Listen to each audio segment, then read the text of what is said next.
Halo teman-teman, ya sambil nunggu teman yang lain, aku bakal nanyain kalian dulu.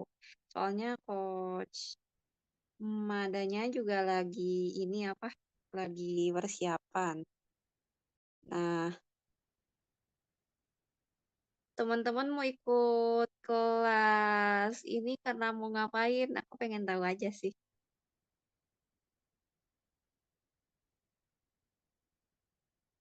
Satu orang deh, biar nggak sepi-sepi banget. Aku temen ngobrol. Aku aktif dari HP guys, jadi aku tidak melihat siapa aja yang bakal ini langsung on mic aja. Mungkin dari Kak Dedi atau Kak Intan atau Mutia mungkin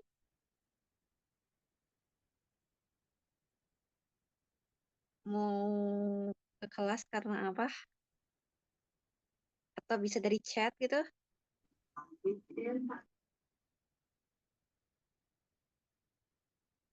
Gimana teman-teman? Atau aku tunggu aja ya di chat karena coach mananya juga udah ada. Coach udah siap, coach? Sudah siap.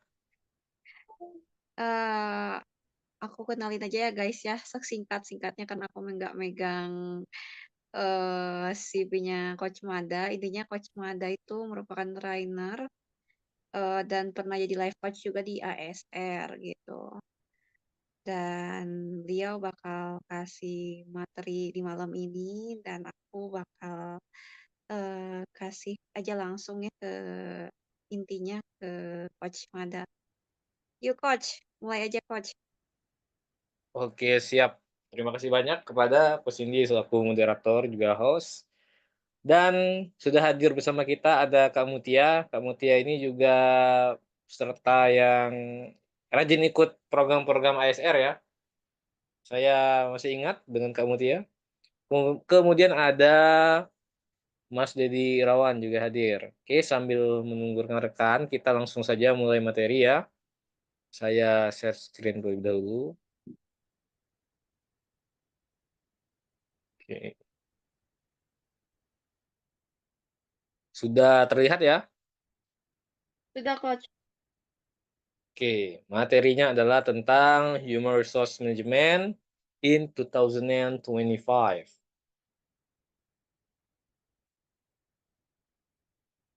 Ini profil singkat saya, bisa dilihat untuk pendidikan. Memang di S1 dulu di manajemen SDM dan juga ada di studi Islam dan beberapa S1 juga masih jalan sampai sekarang dan S2 di manajemen juga, tapi kali ini bukan manajemen SDM, di manajemen manajemen logistik. Kemudian ada di pendidikan profesi, sertifikat pascasarjana di psikoanalisis dan juga sekarang sedang doktoral di bisnis manajemen. Untuk pengalaman kerja, eee, pernah menjadi tenaga ahli DPRD Kota Pangkal Pinang dan sekarang jadi anggota Badan Penyelesaian Sengketa Konsumen BPSK Kabupaten Bangka, juga ketua cabang di Edu Learning Academy dan beberapa juga menjadi guru atau tutor dan juga mitra akademik. Oke, pendahuluan. Ketika melihat ini, apa yang ada di pikiran, di benak, mungkin para peserta, Mbak Mutia, juga Mas Dedi? Mungkin bisa chat di kolom komentar ya kalau memang lagi bisa. Dan kita lanjut ke gambar berikutnya. Ada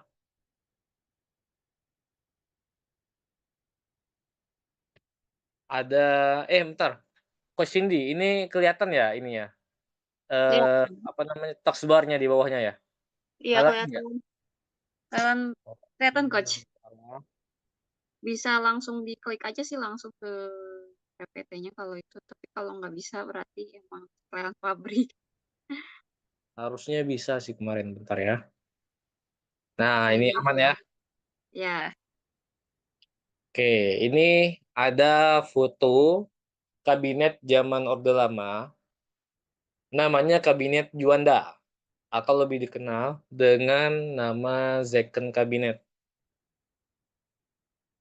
Nah, barusan beberapa bulan lalu, ini ada foto para menteri, para utusan presiden mengadakan diklat pendidikan, kepemimpinan ala-ala baju militer di bawah pimpinan langsung oleh Presiden Prabowo. Dan Human Resource sendiri itu terkenal dengan pepatah atau kata-kata yaitu the right person on the right place. Jadi ketika rezim berganti, Prabowo menjadi presiden, itu muncul ide atau muncul opini di masyarakat bahwa beliau Presiden Prabowo ini memilih menteri-menteri itu dari para profesional memang di bidangnya atau ingin kembali kepada zaman second kabinet di era Soekarno.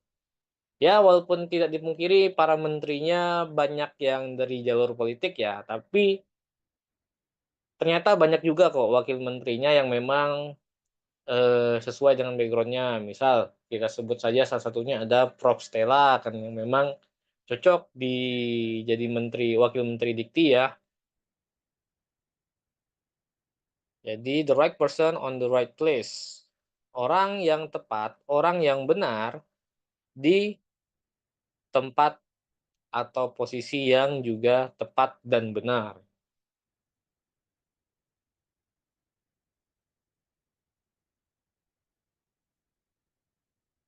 Jadi ini yang mengacu pada gagasan bahwa seseorang itu secara ideal cocok untuk peran atau situasi tertentu. Hal ini juga menunjukkan bahwa ketika seseorang memiliki keterampilan, pengalaman, atau kualitas yang tepat untuk tugas dan posisi tertentu, mereka dapat mencapai hasil yang optimal. Konsep ini menekankan pentingnya kesesuaian antara kemampuan individu dan tuntutan lingkungan atau peran mereka yang seringkali menghasilkan kesuksesan, efektivitas, atau hasil yang positif. Jadi kayak second kabinet tadi ya, Menteri Pendidikan, Menteri Perguruan Tinggi, ya basic-nya harus orang pendidikan, seorang profesor gitu. Menteri Kelautan, ya memang dia harus bergerak di bidang maritim. Jadi jangan menempatkan orang yang tidak tepat di posisi tertentu. Itu kunci dari manajemen SDM. Ada banyak definisi dari manajemen SDM. Yang paling awal, yang paling tua, yang paling kuno itu ada namanya personalia. Jadi, sebagai pembuka, untuk posisi SDM saja, posisi sebagai HRD saja, kadang orang-orang beda menempatkan judul atau titel namanya. Ada yang bilang staf personalia, ada yang bilang staf HRD, ada yang bilang staf human capital. Nah, itu ternyata nama-nama itu juga memiliki definisi pengertian yang berbeda-beda. Kita mulai dari yang pertama, personalia. Personalia ini adalah pendekatan tradisional yang berfokus pada administrasi, seperti perekrutan, penggajian, dan pemecatan untuk memastikan SDM dijalankan sesuai aturan. Atau kita sering juga dengar ini XR admin. Nah, kira-kira kurang lebih personalia itu lingkupnya mirip dengan XR admin tadi, HR admin tadi. Nah, kemudian ada Human Resource Development, HRD. Di sini pendekatannya fokus pada pengembangan karyawan melalui pelatihan, peningkatan keterampilan agar karyawan dapat berkontribusi lebih besar pada organisasi. Nah, di sini di pengertian HRD, karyawan ini, manusia ini dipandangnya sebagai aset. Kalau aset, dia kalau tidak berguna lagi, asetnya ya dijual atau tidak dipakai lagi. Nah, itu kalau aset ya. Misalnya kalau kalian punya mobil, punya tanah, tanah ini tidak produktif lagi, ya kita sebagai pemilik asetnya mungkin akan menjualnya atau mungkin tidak menggunakannya lagi ya, bahkan membuangnya. Itu kalau karyawan dipandang sebagai aset. Nah, berbeda dengan pendekatan setelahnya, yaitu human capital. Sesuai namanya capital, capital itu artinya modal. Kalau dia menekankan pada modal, memandang karyawan sebagai modal, artinya karyawan ini memiliki nilai ekonomi. Nilai ekonominya didapat dari mana? Dari pengetahuannya, keterampilan karyawan tadi. Nah, pengetahuan dan keterampilan ini adalah investasi. Kan tadi balik lagi namanya modal. Modal itu juga berarti investasi yang memberikan keuntungan jangka panjang bagi organisasi atau perusahaan. Coach, Nah, terus rekaman jalan kan? Izin potong, ya jalan kan? silakan silakan. Enggak, rekaman rekaman rekaman jalan kan ya? Ya, soalnya aku kan nggak Oh, kelihatan. repost ini bentar deh, bentar deh. Ini jeda nggak? Soalnya beda. Iya ya, recording ini ada bacanya harusnya ke-record sih ini. Bentar, aku coba lagi ya. Bentar, Jalan benar benar, aman. boleh. Maaf ya teman-teman, iklan dulu. Iya lanjut ya, udah berapa orang ya? Oh nambah satu lagi, Mas Denny ya, oke siap. Lanjut. Sekarang masuk ke fungsi-fungsi daripada manajemen SDM. Pertama, karena SDM ini soal mengelola orang, mengelola karyawan, maka harus ada dulu orangnya yang dikelola, harus ada dulu karyawannya. Nah, jadi manajemen SDM ini membahas rekrutmen dan seleksi. Rekrutmen artinya mengambil orang, mencari orangnya. Seleksi lalu memilah, memfilter orang-orangnya. Rekrutmen itu dilakukan dari fase perencanaan. Dimulai dari misal mencari orangnya. Mencari orang itu bisa lewat kenalan, mulut ke mulut, rekomendasi orang. Dan bisa juga lewat menyebarkan informasinya, misalnya open vacancy, locker we are hiring. Lalu proses rekrutmen berjalan, mereka mengumpulkan data-data mereka yaitu dalam bentuk CV atau mengisi form, lalu kita lihat. Seorang HRD tadi melihat kira-kira mana yang cocok dengan kualifikasi yang dibutuhkan. Biasanya ada syarat-syarat tertentu, nanti difilter. CV-nya tadi, resumenya tadi difilter. Kadang ada yang menggunakan manual dan ada juga yang menggunakan, otomatis atau dikenal dengan nama ATS. Nah, maka disarankan sekali untuk orang yang melamar pekerjaan itu menggunakan CV ATS, sehingga tidak di-reject atau ditolak oleh sistem. Nah, lalu setelah memenuhi syarat, artinya orang tadi dinyatakan lolos administrasi. Lalu setelah lolos administrasi, diadakanlah seleksi. Seleksi ini banyak tahapnya. Ada yang langsung menggunakan interview, nanti interviewnya dibagi dua, interview HRD, atau sering juga orang menyebutnya dengan interview psikolog. Biasanya ini yang ditanya-tanyanya adalah soal kepribadian, soal latar belakang daripada kandidat. Oh ya, ada juga yang seleksinya dimulai dari telepon biasa, ngecek, "Oh ini Mada Trijaya ya?" Misalnya ya, "Oh ini siapa siapa namanya? Oh ini benar nggak yang ini itu. Nah, itu biasanya dicek, nanti baru ada interview lagi, ada juga yang gitu. Ada yang langsung interview HRD, terus ditanya, ceritakan tentang diri kamu, ceritakan pengalaman kamu.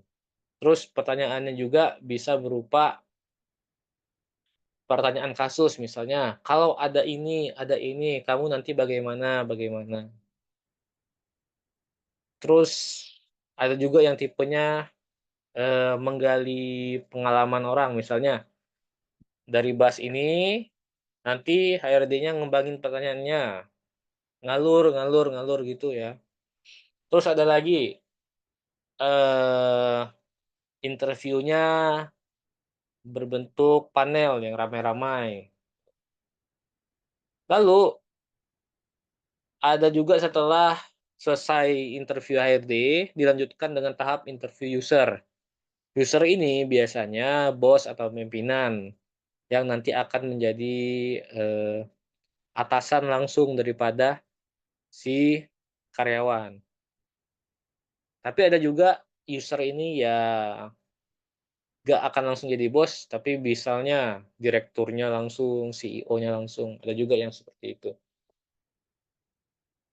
Dan oh iya, dan juga ada banyak perusahaan atau organisasi yang menyerahkan, interview HRD-nya itu kepada konsultan atau pihak ketiga. Nah, jadi mereka bekerja sama dengan lembaga, nanti lembaga itu melakukan interviewnya. Oh iya, lupa juga, terkadang setelah interview itu, atau sering juga sebelum interview, tapi paling sering itu sebelum interview ya, diadakan tes psikologi dulu. Bukan dengan wawancara, tapi dengan mengerjakan soal-soal. Itu namanya psikotes ya, psikotes. Tapi ada juga yang setelah interview HRD, baru dites, psikologinya, ada juga. Nah, lalu tadi balik lagi ke interview user ini seringkali ditanya hal-hal teknis atau bidang yang menjadi pekerjaan orang tersebut. Nanti mungkin kalau dia sebagai IT, ditanya, "Bagaimana kalau memakai software ini, bisa nggak?" Atau bahkan seringkali, "Tunjukin dong caranya." Jadi calon karyawan tadi mempraktekkan cara-caranya, cara-cara menggunakan software-nya, cara dia bekerja, dan sebagainya. Nah, setelah tahap-tahap itu dilakukan, nanti baru dikasihlah berupa offering letter, nanti tinggal tanda tangan, sepakat atau enggak dengan apa yang ditawarkan oleh organisasi atau perusahaan. Lalu setelah itu ada tahap yang namanya onboarding. Di onboarding ini ya, karyawan dikasih tahu pengenalan tentang perusahaan, bagaimana dia nantinya bekerja, dan lain sebagainya. Terus ada pengembangan karyawan. Pengembangan karyawan sesuai dengan namanya, artinya membuat karyawan ini menjadi, berkembang ilmu pengetahuannya, sikap, dan juga keterampilannya, atau bisa juga untuk menyesuaikan dia dengan budaya perusahaan. Pengembangan ini banyak caranya, ada yang lewat training, nanti dilakukan pelatihan, pelatihan ini bisa juga untuk individu atau bentuknya rombongan, misalnya dalam tahun ini ada perusahaan yang membuka besar-besaran karyawan baru, atau misalnya ada namanya manajemen trainee. Perusahaan itu melakukan rekrutmen untuk calon-calon yang akan ditempatkan di manajerial perusahaan, nama jalurnya manajemen trainee. Nah, nanti baru karyawan dibimbing di situ secara grup. Terus pengembang karyawan ini selain pelatihan, juga bisa dengan job rotation. Job rotation ini artinya karyawan dipindah-pindahkan, bisa pindah divisi atau pindah lokasi kantor. Nah, tujuannya untuk mengembangkan karyawan. Karyawan pindah divisi, Jadi dapat, insight baru, kemampuan baru, atau juga pindah misalnya dari cabang, misalnya kalau ada cabang ya perusahaan ini, yang awalnya cabangnya di daerah, misalnya di pelosok, lalu dipindahkan ke cabang yang ada di ibu kota biar karyawan lebih berkembang. Dan masih banyak lagi cara-cara yang dapat dilakukan terkait pengembangan karyawan. Terus ada namanya manajemen kinerja. Manajemen kinerja ini untuk melihat sejauh mana karyawan itu dapat mencapai goals atau tujuan yang ditetapkan oleh perusahaan. Manajemen kinerja ini juga sangat penting untuk selanjutnya nih, yang manajemen kompensasi dan tunjangan. Kinerja karyawan ini juga yang nantinya akan menentukan gaji dari karyawannya, bonus dan tunjangan yang didapatkan karyawan. Kinerja ini diukur oleh yang namanya Key Indicator Performance, KPI. Di KPI ini ada target-target apa yang harus dilakukan dan sejauh mana karyawan itu dapat melaksanakannya. Diukurnya lewat proses yang namanya penilaian kinerja atau performance appraisal. Nah, nanti karyawan dilihat sudah sejauh mana KPI-nya tercapai. Misalnya kalau sales, sudah berapa banyak dia closing, misalnya targetnya 100 produk yang telah dijual, dilihat sampai nggak 100 produk. Terus kalau lebih dari 100 produk, nanti karyawan bakal dapat apa, gitu. Dan juga kalau dia underperform, apa nih konsekuensi bagi karyawan? Apakah potong gaji kah? Atau harus di kesempatan berikutnya, di bulan depan harus ini, itu, gitu. Itu yang namanya manajemen kinerja. Terus ada manajemen kompensasi dan tunjangan. Kompensasi dan tunjangan ini biasanya apa yang didapat karyawan di luar daripada gaji pokoknya.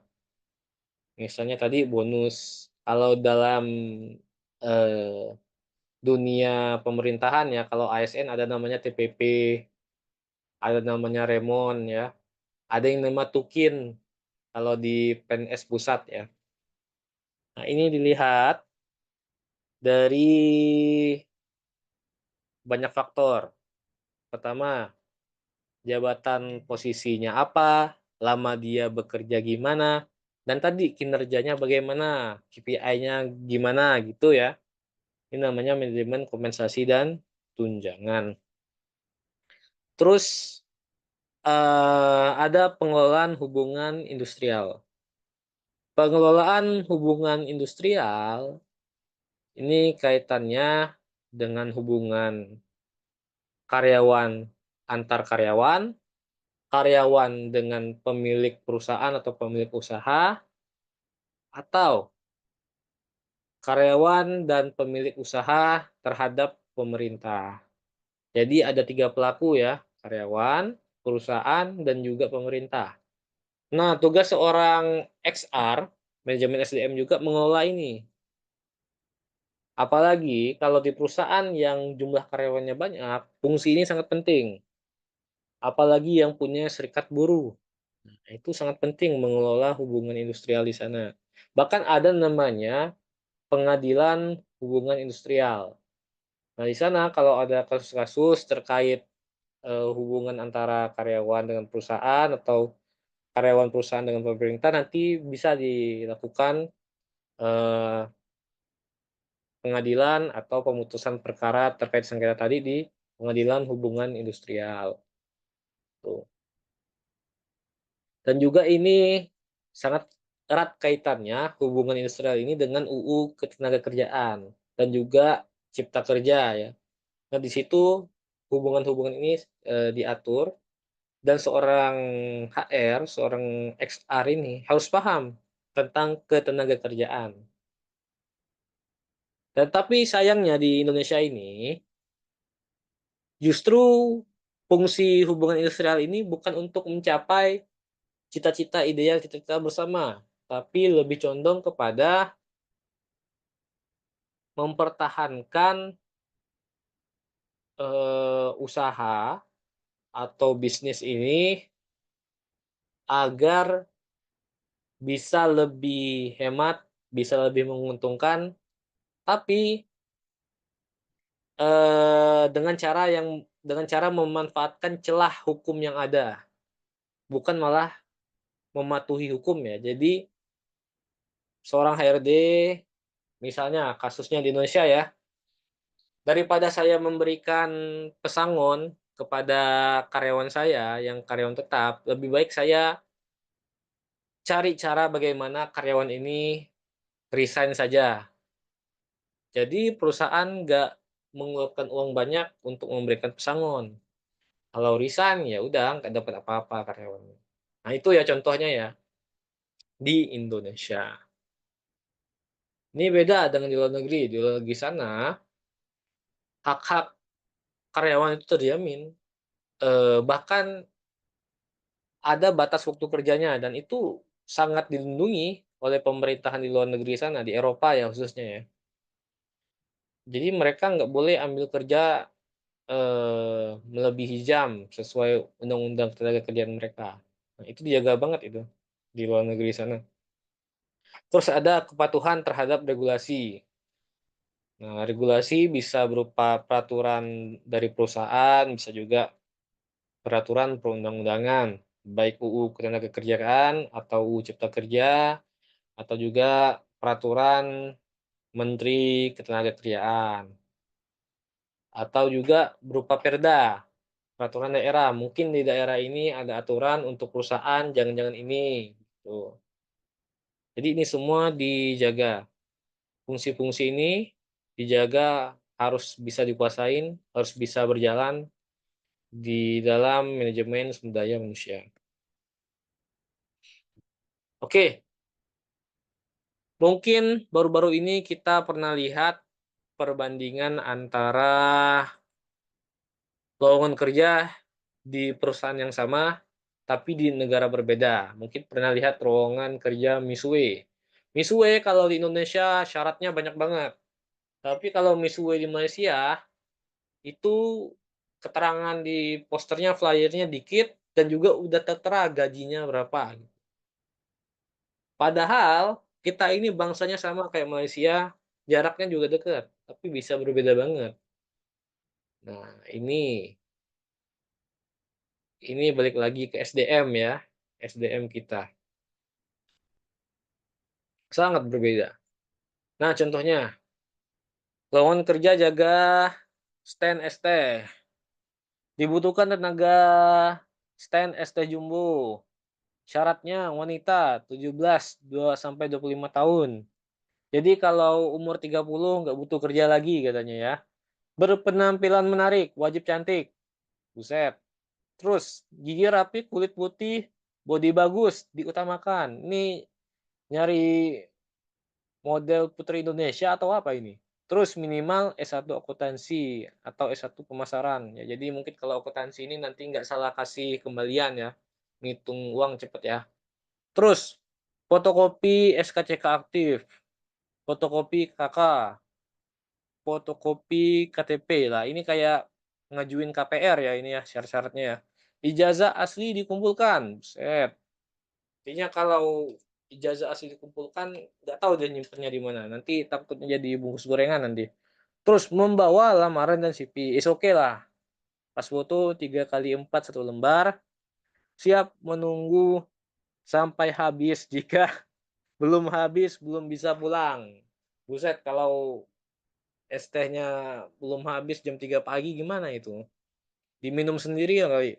Terus mampu bekerja di bawah tekanan, jujur, disiplin, tidak banyak izin, bersedia kerja di hari Minggu. Buset, seminggu penuh itu kerja kerja terus itu, dari pagi ke malam itu. Tapi gaji harian cuma 45.000, set set. Bonus absensi kalau tertib 5.000 per minggu, 5.000 per minggu. Cuma ini 5.000 satu hari aja 1 minggu aja 7 hari coy. Ini nggak nyampe 1.000 sehari artinya. Nah inilah realitanya di Indonesia ya. Terus sering ditanya juga oleh HRD ketika interview, "Bagaimana Anda melihat diri Anda 5 tahun ke depan?" Terus dijawab dia apa, "Di tempat Bapak sekarang lah, jadi bos." Gitu ya katanya. Oke, jadi tahap rekrutmen, selection, itu seperti yang sempat disinggung di awal, ada open recruitment-nya, yang masang-masang flyer, pasang lowongan di Jobstreet, di LinkedIn, ada bacanya we are hiring, terus ada screening CV atau resume. CV, kurikulum vitae, resume itu sejenis, eee, dokumen yang menceritakan perjalanan hidup kita, tapi kadang mirip-mirip juga dengan CV. Kadang saya dulu sering juga CV dan resume itu sama, cuma diganti nama filenya aja gitu. Terus ada tes seleksinya, ada tes seleksi kemampuan teknis, ada psikotes, ada tes kepribadian. Kalau di dunia pemerintahan di CPNS kan ada itu namanya SKD, ada tes yang lebih teknis itu namanya SKB. Kalau di SKD itu udah include tes kepribadian dan juga tes, eee kewarganegaraan ya, tes yang mirip-mirip PKN. Ada juga, tes intelijen, tes IQ ya. Nah ini nanti dites nih oleh HRD. Tapi ada juga balik lagi ke yang sempat saya bilang tadi, ada juga yang tidak memakai, eee, tes-tes seperti ini tapi langsung wawancara. Nah terus ada wawancara awal atau screening, biasanya ini dikenal juga dengan interview HR, interview psikolog ya, terus ada wawancara teknis dan budaya. Nah ini baru masuk ke user biasanya ya. Terus ada cek referensi. Jadi dicek lagi kadang kalau di lowongan itu minta dicantumin, siapa referensinya. Biasanya dimintanya itu ya rekan kerja yang dulu atau atasan di tempat yang lama, tempat kerja dulu, atau juga bisa dosennya, atau mungkin kenalan kalian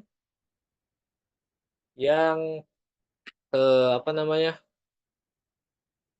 kenalan yang bisa dipercaya lah gitu. Nah ini untuk ngecek, pengalaman kerjanya bener nggak, sesuai nggak dengan yang di CV. Terus reputasi kandidat, pernah bikin masalah nggak, bagaimana dia kerja di tempat lama dia gitu. Terus ada keputusan akhir, memilih kandidat terbaik dan memberikan tawaran kerja, offering letter tadi. Baru nanti tanda tangan, perjanjian kerjanya gimana. Nah, untuk tes kerja ini banyak tes psikologinya, dan tentu kalau Anda melamar pekerjaan ke swasta itu nggak ada kisi-kisinya ya kayak tes CPNS ya.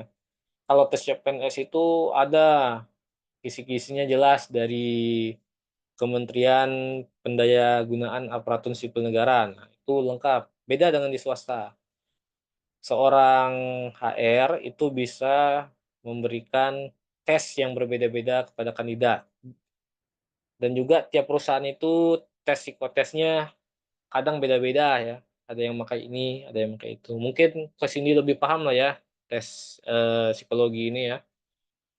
Tapi yang paling umum itu ada Papy Kostick. Papy Kostick ini untuk mengecek kepribadian, calon pekerja tadi, nanti dilihat. Tapi ada juga tes kepribadian lain yang nggak ada di gambar, misalnya tes DISC, misalnya mau ngecek karyawan ini condongnya lebih banyaknya sifatnya kemana-kemana arahnya ini. Ada juga kalau di tes CPNS itu tes kepribadiannya yang ini, eee, dia biasanya berupa kasus. Suatu pagi Anda berangkat ke kantor tapi menemukan nenek-nenek yang, kesusahan di jalan. Apa yang Anda lakukan? Nanti tiap option itu ada nilainya sendiri, misalnya A itu 5, B itu 2, C itu 3 dan seterusnya. Nah, tes kepribadian juga ada yang disuruh gambar pohon. Nanti, eee, instrukturnya bilang, "Gambarkan pohon yang berkambium, jangan pohon yang kayak kelapa, pohon yang kayak tebu," gitu ya. Ada juga yang disuruh gambar orang, terus orangnya dikasih nama, dikasih kerjanya apa, dikasih sifat-sifatnya apa, gitu. Ada yang disuruh gambar rumah, macam-macam pokoknya. Ada yang disuruh tesnya itu warteg namanya ya, nanti ada titik, ada garis, ada lengkung, nanti disuruh terusin jadi gambar apa. Nah, ada juga yang disuruh ngisi, angka-angka ini yang banyak ini, kadang, namanya Repline.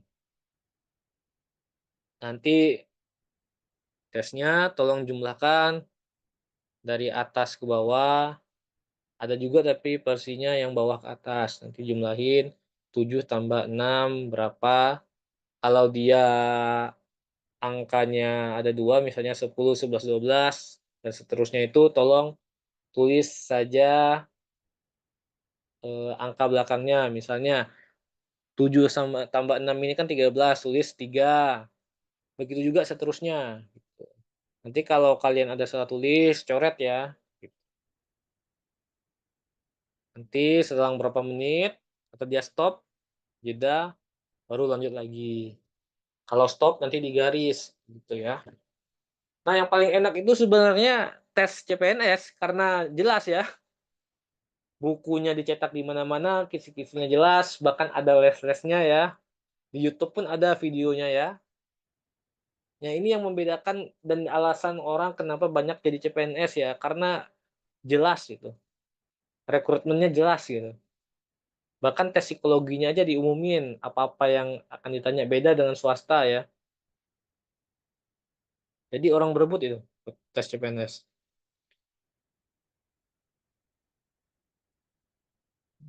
Oh ya, tes psikotes ini bisa juga online, bisa juga berupa paper ya. Kadang di tes itu nggak hanya ada satu tes ya, tapi gabungan dari banyak, macam psikotes ya. Ada yang sampai 5 tes, ada yang hanya 3 tes gitu ya. Lanjut sekarang pengembangan karyawan. Ada pelatihan formal, bentuknya bisa workshop atau seminar, atau juga program sertifikasi. Terus ada program yang bisa diakses di website tertentu atau di website perusahaan namanya e-learning. Nanti mungkin karyawan nonton video, ngerjain kuis singkat, nanti keluar nilainya gitu. Terus ada pengembangan di tempat kerja, ada namanya job rotation. Terus coaching dan mentoring. Jadi coaching dan mentoring ini nanti ada senior kalian atau pimpinan kalian yang mengawasi, yang meng-coaching atau me-mentoring kalian. Terus ada on the job training. Jadi on the job training ini adalah pelatihan, tapi pelatihannya langsung praktek, pelatihannya sekaligus kerja itu langsung gitu. Contohnya kalau kalian ke SPBU, sering lihat ada karyawannya nggak pakai baju merah sama putih, tapi dia pakai celana hitam, baju putih. Itu artinya karyawannya sedang di OJT ya, sedang di-training, SPBU itu. Terus ada pengembangan pribadi, bisa dengan kursus keterampilan tambahan, pembelajaran mandiri, dan program kesejahteraan. Ini bisa juga inisiatif dari karyawannya sendiri, pakai uang pribadinya untuk berkembang ya. Atau bisa juga banyak perusahaan yang menyediakan alokasi dana tertentu atau budget tertentu untuk karyawannya bisa berkembang. Misalnya di salah satu perusahaan rokok besar di Indonesia itu ada jatah pelatihan sebesar 20 juta. Jadi uang 20 juta ini silakan dihabiskan untuk training apa aja. Misalnya bisa kamu pakai buat yoga, bisa buat kamu pakai untuk ikut kursus apa, gitu ya. Lanjut, ada manajemen kinerja. Nah, komponen-komponennya dimulai dari penetapan tujuannya. Dia pakai metode SMART, nanti bisa di-googling lah apa itu metode SMART ya. Terus ada pemantauan kinerja dengan KPI, lalu dilakukan umpan balik atau coaching. Nanti dapat arahan, entah itu dari pimpinan, "Kita udah ini, itu, target kita ini, itu. Ini yang belum-belum, tolong dimaksimalkan." Itu ya, umpan balik atau coaching. Terus ada evaluasi kinerja juga, tadi performance appraisal ya. Terus dalam penilaian kinerja itu ternyata ada penelitian yang menyebutkan, ternyata kinerja itu hanya dilihatnya sekitar 10% saja. Ternyata sisanya itu yang dilihat adalah image dan exposure. Exposure ya. Image ini apa? Ya image ini adalah image diri karyawan itu.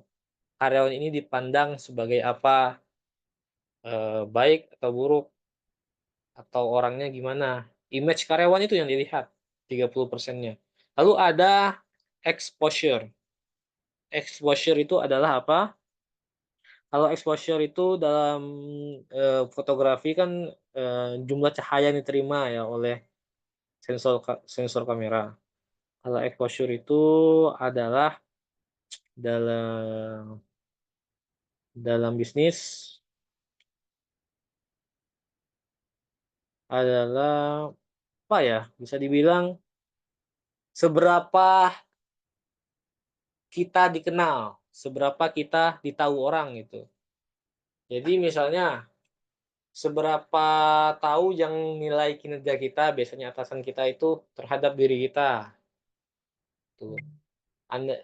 Kurang lebih exposure ini bisa aja seseorang itu kinerjanya jelek, tapi dia pandai untuk dilihat, pandai untuk dilirik, orang, dilirik seniornya atau atasannya, dia yang bakal menang gitu. Ya kasarnya bisa aja yang pandai menjilat ya, tapi yang dapat penilaian bagus ya, bukan yang sebenarnya performance-nya bagus. Atau ya ada juga sebutannya yang bisa politik lah gitu. Prosesnya ada perencanaan, pemantauan, pengembangan, evaluasi, dan penghargaan. Setelah direncanakan, lalu dipantau, dicatat apa-apa yang dilakukan, terus dikembangkan juga lewat tadi di slide sebelumnya, terus diadakan evaluasi, lalu baru dikasih reward penghargaan tadi berupa bonus, pujian, tunjangan, dan tidak lupa juga harus ada tantangan. Dalam menilai kinerja ini, tantangannya adalah tidak jelasan tujuan. Kadang tujuan yang ingin dicapai nggak jelas, nggak ada, kalau di pemerintah itu malah sering nggak ada ini ya, job description yang jelas ya. Kadang kerjanya ini, tapi disuruh ini itu, sering gitu ya. Terus kurangnya umpan balik yang efektif. Ya kadang bos itu jarang sekali, muji karyawan, tapi lebih sering marah-marahin gitu. Padahal karyawan itu lebih sering melakukan keberhasilan daripada kegagalan. Tapi ya yang paling diingatnya kegagalannya, paling seringnya dimarah, tuh. Jarang sekali dipuji gitu. Terus ada manajemen kompensasi.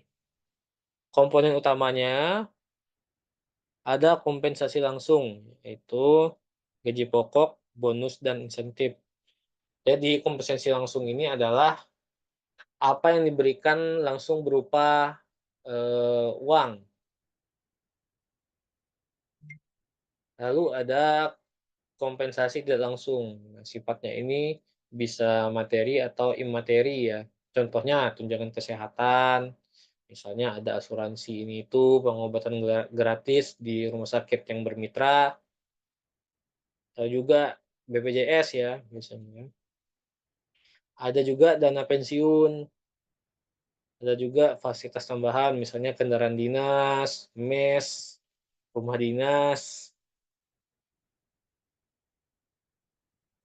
Tujuannya apa? Tujuannya adalah untuk menarik dan mempertahankan, talenta terbaik dan juga untuk meningkatkan motivasi dan kinerjanya, juga menciptakan keadilan internal dan eksternal. Tantangannya adalah menyesuaikan dengan anggaran organisasi. Kalau di pemerintahan menyesuaikan dengan APBD ya misalnya, kalau di daerah APBN. Jadi seringkali di daerah, termasuk di daerah saya itu bukan kadang, saat ini ya ada dinas-dinas yang PNS-PNS-nya nggak dapat, uang TPP, nggak dapat tunjangan gitu. Ada juga yang kalau honorer nggak dibayar gitu ya.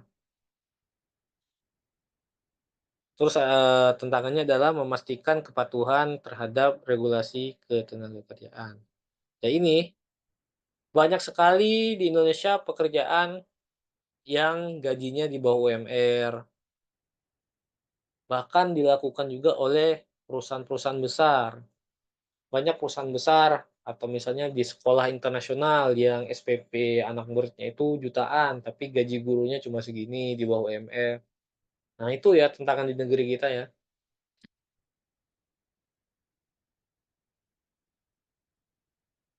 Terus ada cerita mau tanya, apa benar kalau kita kerja jadi cleaning service di rumah sakit, lama-lama kita diangkat jadi dokter? Nah, jadi ada banyak ya bentuk, kompensasi dan apa namanya, benefit ya, atau tunjangan ini ya. Contohnya saja disesuaikan dengan jenjang karir ya.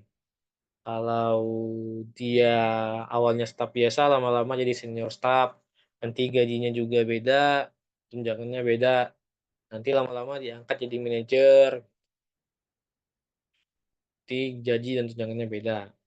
Tapi kita nggak pernah lihat kasus ya, misalnya cleaning service di rumah sakit lama-lama jadi dokter ya, nggak ada ceritanya ya.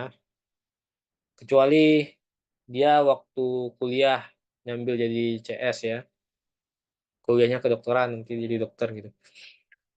Oke, lanjut. Ada hubungan industrial. Sempat dijelaskan juga secara singkat di awal, ada karyawan atau juga kalau karyawannya banyak dan bergabung dan bersatu namanya serikat pekerja, ada pengusaha, ada pemerintah. Nah, ada beberapa strategi dalam pengelolaan hubungan industrial. Ada terkait perjanjian kerja bersama atau PKB. Jadi menyusun perjanjian kerja ini yang disepakati oleh serikat pekerja dan pengusaha untuk mengatur hak-hak kewajiban masing-masing pihak ini harus disesuaikan, deal-deal-an antara pekerja tadi dengan pengusaha atau pekerja dan juga harus sesuai dengan undang-undang.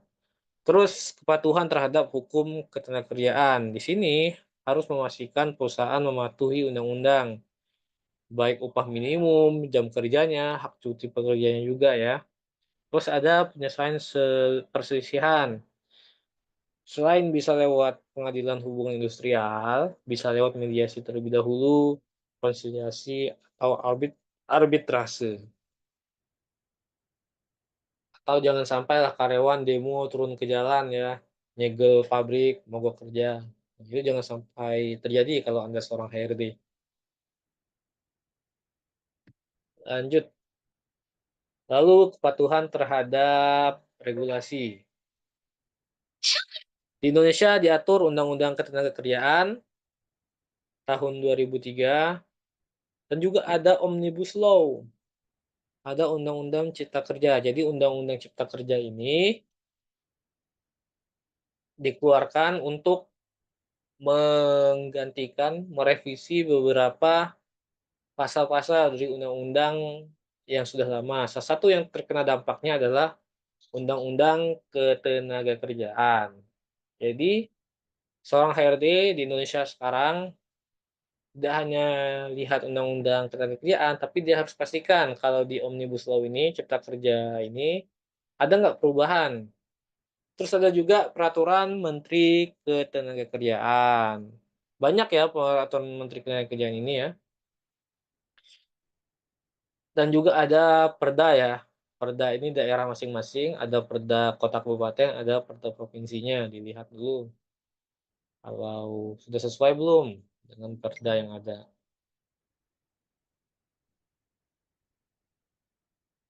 Terus ada prospek karir. Ini sepertinya yang ikut banyaknya bukan mahasiswa ya, bukan fresh graduate atau job seeker ya, tapi kita bahas lah ya. Pembagian utamanya ada XR generalis. Sesuai namanya generalis, artinya semua fungsi-fungsi SDM tadi dia kerjakan semua. Ada juga XR spesialis. Jadi fungsi-fungsi SDM yang banyak tadi dia bagi-bagi tugasnya. Biasanya ini kalau perusahaannya sudah besar dipecah-pecah tuh. Ada yang HR rekrutmen, ada HR adminnya sendiri, ada HR payroll-nya gitu. Nah, pekerjaan di bidang HR ini ada banyak sekali. Banyak karena memang fungsi-fungsi SDM tadi banyak dan juga nama-nama untuk posisi ini juga banyak gitu. Padahal seringkali namanya beda tapi fungsi kerjanya sama ya. Contoh, pekerjaan di bidang XR, ada XR generalis. Jadi dia harus paham semua fungsi-fungsi HR. Kalau perusahaannya kecil, biasanya XR generalis karena ya kebutuhan perusahaan terhadap pekerjaan HR-nya ya sedikit. Terus ada HR yang digabungkan juga dengan bagian umum, HRGA, Human Resource General Affair. Jadi tidak hanya mengurus karyawan, seringkali XRGA ini ngurus gedung, ngurus peralatan, bahkan ngurus kebersihan ya. Itu XRGE. Terus ada people management. Ya, ini HRD juga tapi namanya beda. People management karena yang di manajemen yang dikelola kan orang ya. Jadi namanya people management. Terus ada rekrutmen spesialis atau nama lainnya talent acquisition atau sering juga headhunter ya. Rekrutmen ini bisa dari internal perusahaan, pekerjaan yang memang dia di perusahaan satu, tapi kerjaan dia ngerekrut karyawan untuk perusahaan tempat dia bekerja. Ada juga rekrutmen ini dia bekerja di satu perusahaan, tapi tugasnya adalah merekrut, karyawan untuk perusahaan-perusahaan lain, banyak atau untuk banyak perusahaan ya. Nah ini juga penggantian nama ini kadang ada yang disebabkan oleh perbedaan definisi ya. Kalau talent misalnya, talent kan bahasanya ya talent, orang yang mempunyai talenta atau bakat. Beda dengan karyawan biasa, tapi ujung-ujungnya sama juga, karyawan juga gitu. Oke lanjut, ada training and development atau bahasa lainnya learning and development. Ini kerjaannya sama tapi titelnya beda. Training and development, dia itu seorang, pelatih atau trainer, nanti dia men-training karyawan, memberikan materi-materi pembelajaran terhadap karyawan. Oh ya, sekedar informasi ya, kalau misalnya rekan-rekan sekalian apply kerja, nanti tolong CV atau identitas atau pekerjaan yang akan diramai itu sesuaikan dengan pekerjaan yang diminta. Misalnya, Anda misalnya di job street, ditulisnya learning and development, tapi Anda pakai CV-nya, keterangan di identitas profilnya itu training and development, kemungkinan besar itu nggak kebaca oleh mesinnya, nggak kebaca oleh komputernya gitu. Nah, ini yang perlu diingat juga ya. Terus compensation and benefit, tadi kompensasi dan tunjangan dan manfaat ya. Jadi fokus XR spesialis di bagian ini ya, ngurus-ngurus tunjangan, ngurus-ngurus gaji ya. Ada juga industrial relation, hubungan industrial. Biasanya yang diambil jurusan hukum ya, biasanya ya. Yang ngurus-ngurus serikat kerja biasanya. Terus ada XRBP, Human Resource Business Partner biasanya. XRBP ini yang komunikasi langsung dengan bisnis partnernya, atasannya atau klien-kliennya gitu. Terus ada organizational development. Ini bagian di mana mereka bukan hanya mengembangkan karyawan, tapi mengembangkan organisasinya gimana bisa maju, bisa berkembang. Organizational development ini kurang lebih mengembangkan budaya perusahaan itu dibangun. Terus ada payroll. Payroll ini unik ya, karena bidang XR tapi kadang yang ngisi orang akuntansi, orang manajemen keuangan ya. Jadi payroll ini tugasnya ya pay, membayar gaji-gaji karyawan. Terus ada XRIS, HR Haris. Ada juga bahasa lainnya XR Technology Specialist. Jadi ini XR tapi dia bagian ngolah software SDM-nya. Tergantung softwarenya, ada yang pakai Talenta gitu ya, dia yang ngurus Talentanya.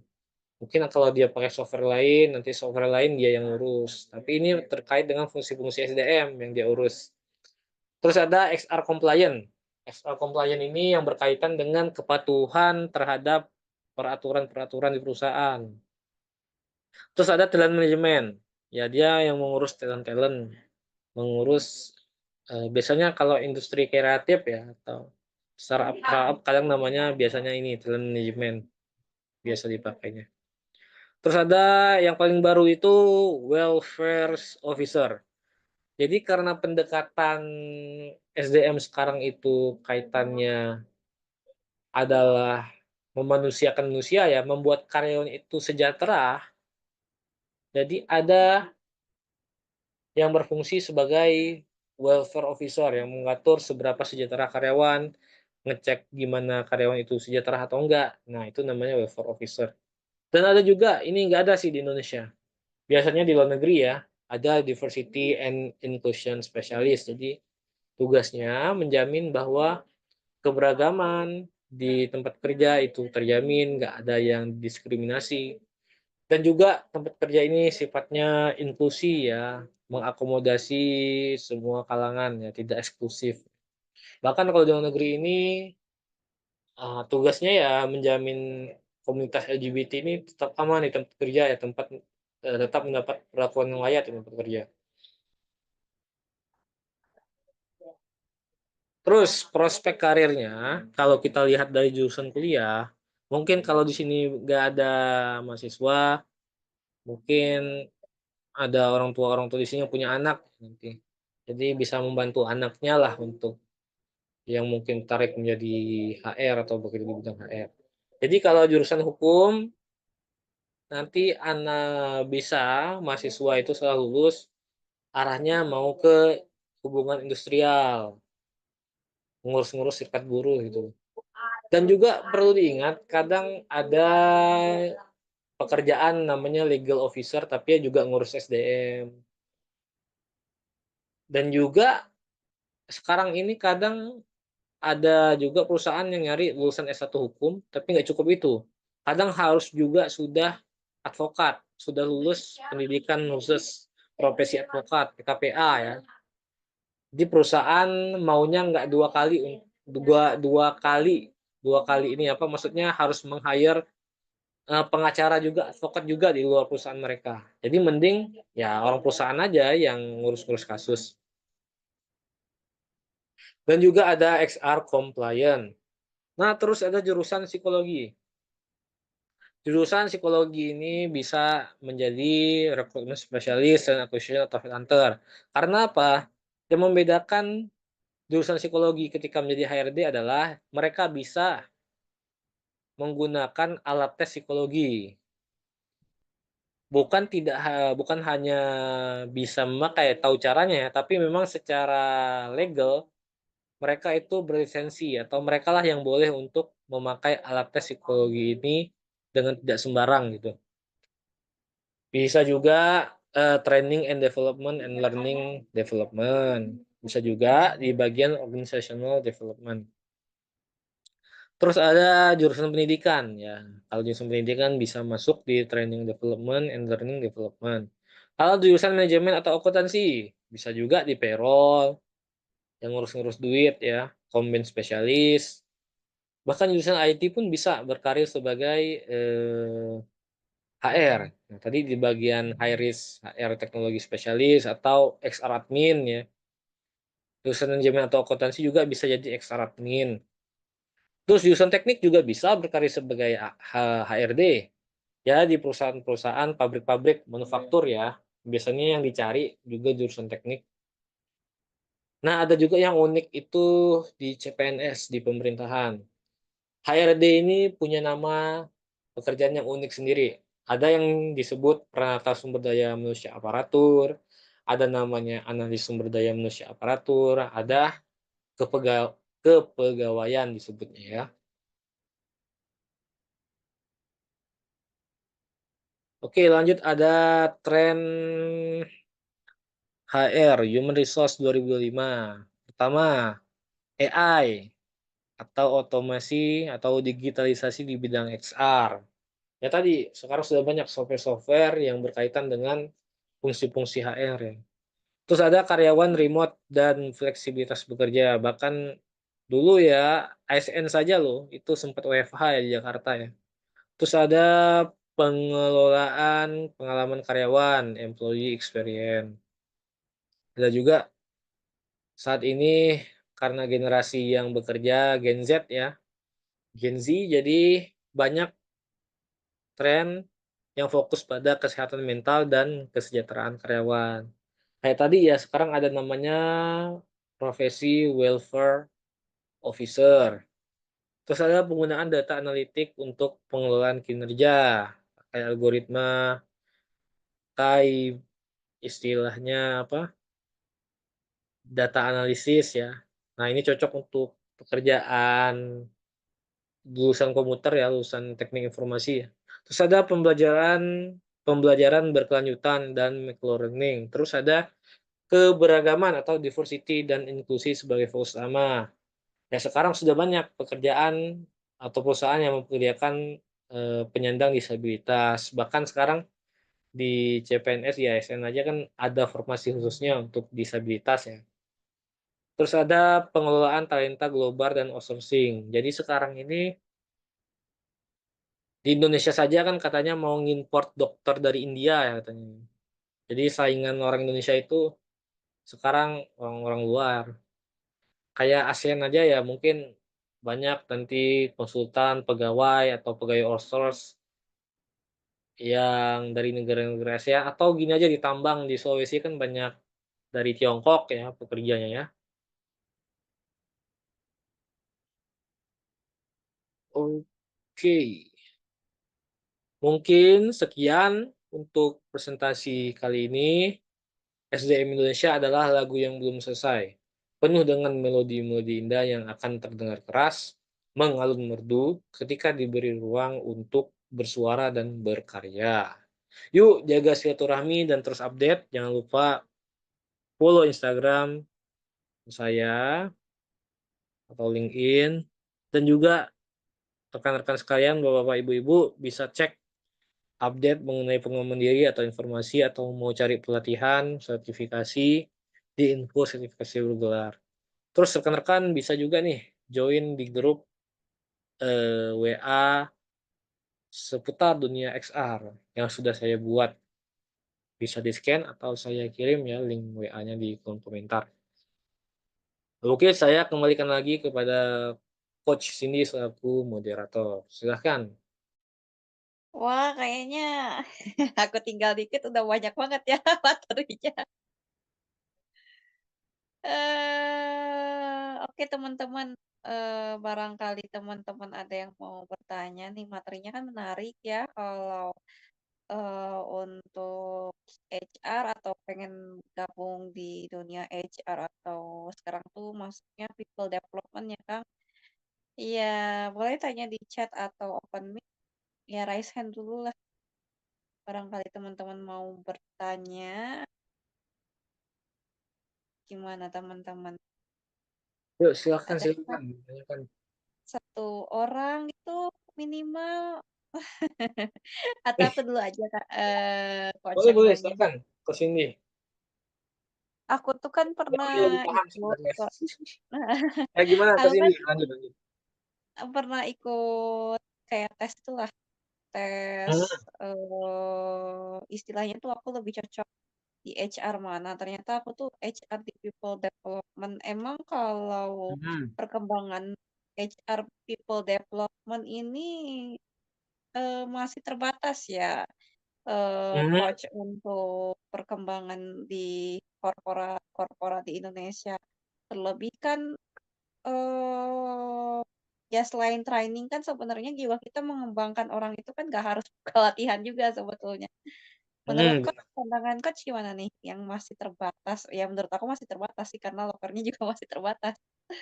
heeh. Ya, karena kan kalau langsung jawab ya ke Cindy ya, karena kan Mhm, memang yang memecah bidang HR ini biasanya ada di perusahaan-perusahaan besar ya, yang paling sering itu HR ini carilah grup-grup perusahaan besar ya, konglomerat-konglomerat mmm, Indonesia itu biasanya ada posisi untuk people development ya, atau biasanya di perusahaan tambang ini ada juga people development. Nah, kalaupun memang Coach Cindy, belum menemukan perusahaan untuk berlabuh, biasanya karir sebagai, people development ini bisa juga di konsultannya, Kak. Tapi kadang konsultan ini kan sifatnya project ya, bukan, mhm. tetap ya. Jadi kalau konsultan seringkali diminta, "Tolong handle karyawan kami ini di perusahaan ini, tolong adakan pelatihan, tolong monitoring mereka." Biasanya karirnya di situ, Kak, kalau people development ya. Tapi ya gimana ya, sangat disayangkan di negara kita ini jumlah penduduknya banyak, harusnya, tenaga kerja juga banyak ya, tapi nggak ada pemecahan ya, di bidang SDM ya, semuanya sama ya, dipukul rata ya, generalis gitu ya. Itu sih sayangnya, Kak, di negara kita ini. Mungkin ada Iya, follow up question tambahan juga, Kak? Kita sharing aja mungkin sambil nunggu yang lain nanya, Kak. Silakan. apalagi kan ya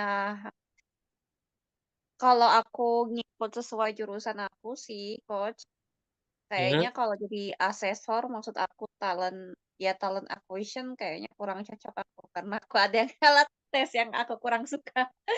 Eee, kalau aku lihat Oh, tuh, kurang suka di tes apa itu, Coach Indi? hitungan general lah bahasa bahasa bahasa bahasa kode kode kita antar HR. Heeh, tes Oh, inilah tes koran koran koran koran, ah, tahu tes lah ya. koran ya. Males males ngitunginnya ya, males ngurus itu ya. Iya, aku bukan bukan tipe aku gitu. Kalau kalau bagian, meriksanya gitu. Meriksa dan ngerjainnya Mmm. apalagi, Ya ngerjainnya juga kalau ngerjainnya lebih kali males itu. heeh, karena ya effort-nya di situ sih, Coach, kalau di asesor, ya aku udah pikir-pikir ya emang apa ya, ya udah gitu ternyata ya di tes ya nggak tahu ya kalau aku tuh tes kemarin tuh di Kavlen sih kemarin tuh dan emang Mmm, cocoknya kalau diskusi diskusi sama konsultannya kemarin tuh ya emang people development kalau asesor tuh ya sangat kelihatan banget aku tuh orang santai santai orang orang mhm. psikologi yang santai itu Heeh heeh heeh heeh. eh iya gitu pas aku Tapi cari-cari itu ternyata ya kebanyakan training, development gitu kan. mhm mhm. Terus, people development, sedangkan aku kan latar belakangnya ya emang karir coach gitu kan di tempat, kalau project kan, sama Mhm mungkin aku dari training kan. Tapi kalau untuk dasar-dasar kayak keilmuan, apa ya, kalau di training tuh TNA-nya tuh masih terbatas gitu kan, apalagi kan aku baru mhm tamat tuh ya, masih apa ya, tamatnya kan tahun 2023 lah ya, 2023 mhm. awal. Jadi aku ngelihatnya ya itu, kayak terbatas banget padahal orang-orang ini Mmm, masih people development tuh ya kayak apa ya, training and development bukan, Mhm. tapi, tapi Tapi kalau di kerja ngurus itu juga ya. heeh, itu. Jadi ya emang emang apa ya, kata aku sih perlu-perlu aja sih kalau itu, tapi kayaknya kalau kita lihat aku juga bingung.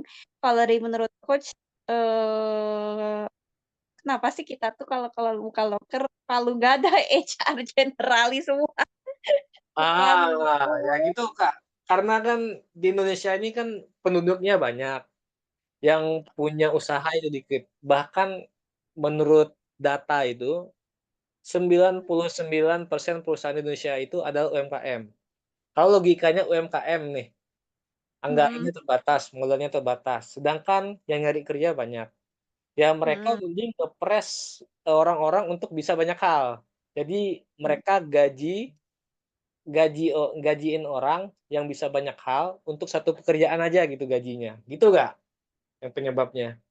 Jadi ya mending kalau gue nih punya usaha, ya mending gue nyari generalis lah, ngapain dipecah-pecah gitu, bikin kantong gua tipis aja gitu logikanya, Kak, di negara kita Iya itu. sih, kalau dilihat dari sudut pandang pengusaha ya emang kita kan mesti cari, modal minimal-minimalnya, cari Heeh, untung sebanyak-banyaknya kan kalau dari pandangan yang kayak gitu. Tapi ya emang apa ya, ya kalau dari sisi industri juga ya, kita lihat kan source-nya kan banyak nih. Kita mhm, tuh sama kayak Cina lah jatuhnya lah ya, heeh, bener bener. kasusnya. Tapi Tapi karena kalau kita Cina itu ini, Kak, Cina itu apa dia itu walaupun begitu ya, penduduknya banyak, jumlah tenaga kerja sedikit, ya liciknya, pinternya mereka itu gitu, mereka kerjakan rakyatnya itu ke negara-negara luar kayak negara kita ini, gitu. Mereka, iya itu, susahnya kita nggak bisa kayak gitu, mana ada kita ngerjain, tenaga kerja kita ke luar negeri ya paling ya ini, di sektor informal ya kayak, pembantu rumah tangga kalau di luar negeri ya, itu, Kak.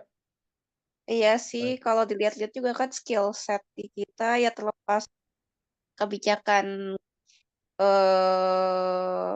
istilahnya tuh, migrasi ke luar negeri juga kan itu dibutuhin yang namanya skill set juga. Nah di skill Mhm, set juga kan masih terbatas juga kita kalau dilihat mhm, ya. benar benar. Tapi Yang kalau lain gimana? Ko Cindy nggak tertarik untuk kalau ada loker nih generalis itu nanti apply atau XR tapi bidangnya yang lain gitu kayak XR Komben, XR Admin itu nggak tertarik gitu kalau apply-apply gitu? Aku belum gimana ya, aku daftar sih kalau generalis, Mhm, sama bidang-bidang kayak organizational development.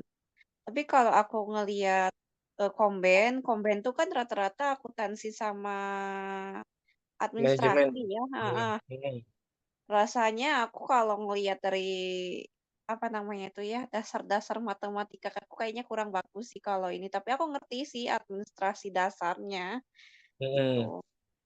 Tapi Karena sih aku juga kalau kalau pengalaman saya sih, Kak, ya, walaupun bidang kita, minat kita bukan di situ, kompetensi kita kurang di bidang itu mungkin ya, selama syaratnya masih bisa memungkinkan kita atau masih bisa diakali ya, jadikan ketika kita lulus itulah kita belajar gitu Kak, sambil jalan gitu. Kalau saya sih gitu prinsipnya. iya sih, Tapi balik kalau lagi ke Coach Cindy maunya gimana sih? iya sih itu. Tapi sebenarnya udah daftar aku kalau ya sekelas-kelas Komben lah, tapi bukan di Komben ya, aku corporate keuangan gitulah. Mmm, Bukan bukan HR juga.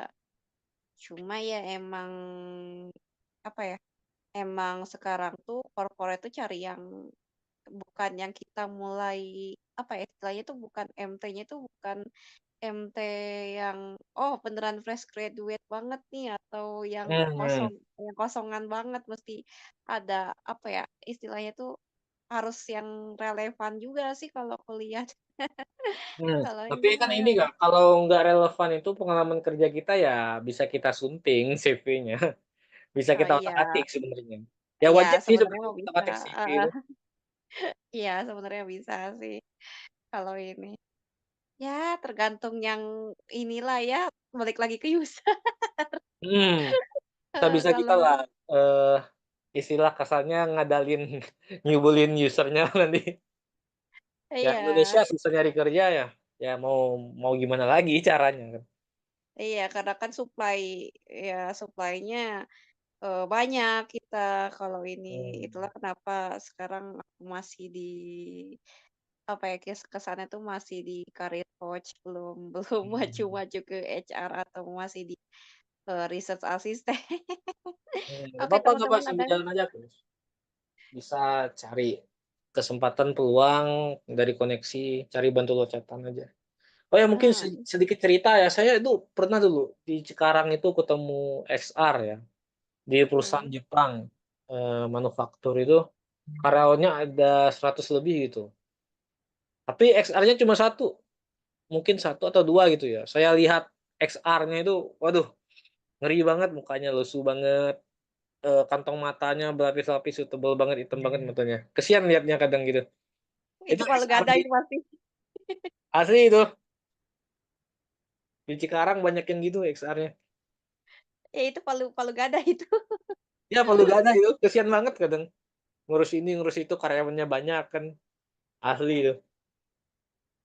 Heeh, Oke mungkin mungkin yang teman lain ada yang ingin bertanya, nanggapin? Sisa ini ya nanggapin, Kak Mutia sama Kak Rizal ya, ada tanya jawab kah? tapi mungkin banyak yang nonton record kali ya? Iya nonton record, ya mungkin karena, akhir bulan juga kan tanggal 31 ya, tutup buku akhir bulan. Ya mungkin ya. Heeh, Yang so gelombang sekarang ini yang ikut Human School banyaknya mahasiswa atau apa banyaknya yang ikut? kayaknya masih Atau banyak mahasiswa sama iya mungkin ada pekerja juga sih, tapi kebanyakan mahasiswa kalau dilihat dari, judul-judul yang datangnya ya mereka, mmm, kalau ini heeh. oke, siap siap. Kayaknya nggak ada pertanyaan deh, Coach. Iya nggak ada, oh bisa di-end record lah Coach. Heeh, kalau nggak ada pertanyaan ya teman-teman, makasih ya udah mau datang ke kelas kita malam hari ini. Oh ya jangan lupa absen, nanti di-share kalau nggak salah ya, ya di grup dan kalau nanti tugas juga nanti dilampirkan ya sama materialnya. Makasih ya udah datang dan aku akhiri ya rekod hari ini. Makasih Coach Mada sama teman-teman. Yok, makasih banyak Coach Cindy, juga para peserta, Kak Mutia, Kak Rizal. Selamat malam.